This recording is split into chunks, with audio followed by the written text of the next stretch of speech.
Hello, thank you so much. I'm so sorry, I've just come in. I had all my writing at my place of business and promptly left it there, went back, got it, now I'm here.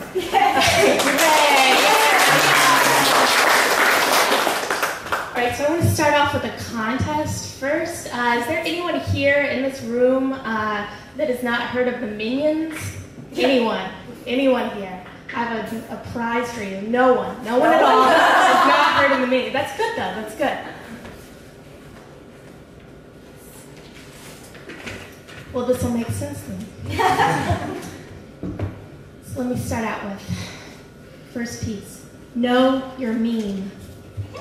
Between my heart and gut, the squat minion rests. This, of course, is a line from Nobel Prize-winning poet Shea famous poem titled Annoying, written on the persistent and dogged wad of gum on a tennis shoe sole, popcorn kernel in the back molar, illusory flex from an ill-conceived birthday card still stuck in the carpet nest of the now famous Minions. The Minion, both the creature and the meme, have been described by some as a canker on the always jabbering mouth of the internet, which is to say that you forget about their very existence until suddenly, painfully, they make their presence known when they appear apparition-like on the Facebook newsfeed you had only recently purged of all Minion supporters, i.e. high school classmates, relatives, and relatives of high school classmates. I, however, think the Minion is more similar in kind to the carbuncle. Whereas the canker sore is fleeting and non-contagious, the carbuncle lingers, festers, eagerly spreads to any adjacent uninfected social media outlet.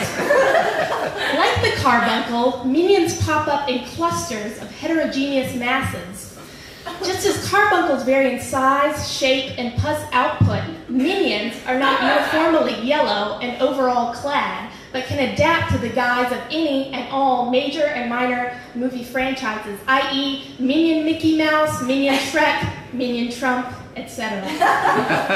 But, lest I be misconstrued, I don't mean to discredit the Minion name by likening them to the carbuncle, or I mean only slightly to discredit the race of squat, bespeckled beings whose social currency seems to be belching out truths and belching. The carbuncle, while most widely known as a cluster of boils draining pus onto the skin, is also a precious stone of a fiery red color that even John Milton used as a descriptor for Satan's eyes in Paradise Lost. Which is, to be clear, not to say that the Minions are some sort of satanic creation, though, I mean, let's not rule it out. But to say that, like the carbuncle, Minions are also creatures of a dual nature. They are both living entity, product of the evolutionary stew, who crawled from the primordial goo to serve a series of masters ending with Gru. If you've seen the movie, you know. And internet meme, a perpetual, re-perpetuating unit of culture that evolved from the likes of the hamster dance, the crazy frog, you all remember, and many of the late-night infomercials that hawked cell phone ringtones for the above. In short, they are here, they are sphere, they're more of a cylinder if you've seen them, but you know, for the rhyme, let's make it work. And despite their height, they are above your scorn. So tonight, I will attempt to distill the whole dual being of the Minion into this performance, and therefore bring the memes from the dark recesses of your Sunday school teacher's newsfeed to the spotlight, or lights, if only to infect each and every one of you with a joyous, jolly carbuncle. Please hold for the pus.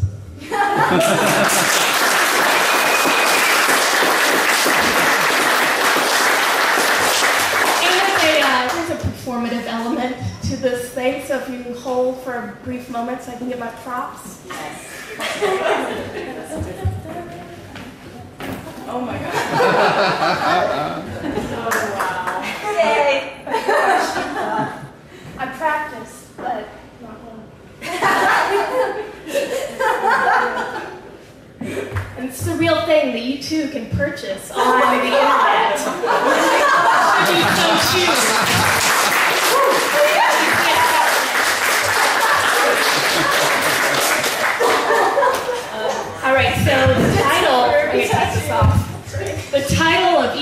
poems is a meme. And you'll see displayed the meme that inspired the poem on each sheet for your viewing pleasure. So if you're trying to avoid the minions, here they are. You're facing them face to face.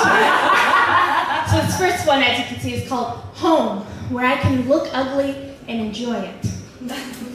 I like it when you sit on the kitchen countertop and dangle your legs beside the lazy Susan and the spice racks full of tiny liquor bottles.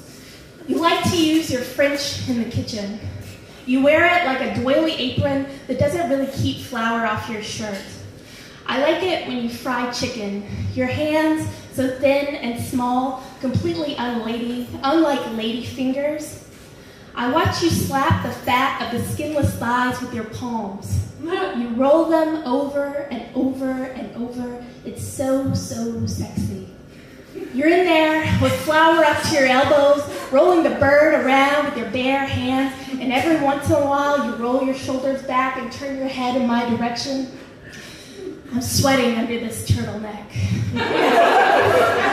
All the light is kind of rosy and warm.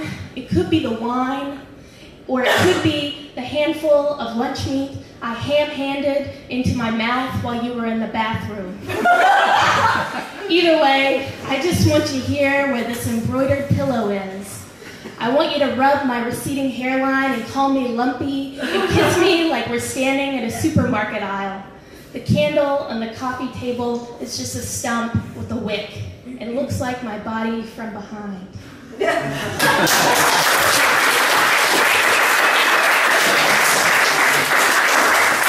next one is called, They Said I Could Become Anything, So I Became Sexy. He said my lips taste like cinnamon apples dipped in honey and dust with powdered plums, spearmint gum and hints of horseradish. That's all I can muster. Gerald is a romantic. He reminds me of this often.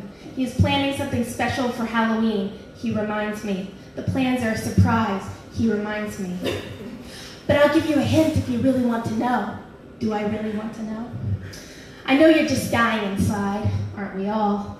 Well, I'm going trick-or-treating, and you're going to do a little trick for me, my treat. He must be joking. He is not. He holds out a prepackaged costume. The model in the picture is wearing a triangular skirt with brown checks and a white tube top with blue, yellow, and pink dots. There is a tiny hat that resembles a cherry on her head. She is also holding a cherry in front of her open mouth. The caption says, 2 scoops of sexy. Wear this tomorrow night and maybe we'll do some spooning. He arrives at my door dressed as a silver spoon because he lives a life without irony or subtlety. In his left hand, he holds a bag of supermarket apples, slightly bruised. He removes the supermarket stickers from their waxy skins one by one. I am asked to stir the caramel while he penetrates the virginal apples with his stolen tongue depressors. The caramel, this is the correct pronunciation, I am told, sticks to the bottom of the non-coated saucepan. Candyland is burning. Oh, I guess we'll just have to use some of this dipping chocolate. He winks or squints. I can't tell the difference. And the dish ran away with the spoon.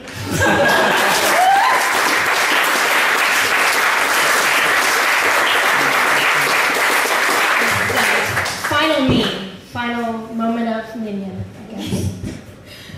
You don't have to like me. I'm not a Facebook status. Oh, let me be poured into a magic bullet and pureed with my scrambled eggs and strawberries. Shea, wow, an OxyClean slate. Let my body by Jake evaporate into the ephemeral ecstasy of liquid crystal display. Ship and handle me to the Billy Mays Messiah who can purchase my soul in 3 easy payments.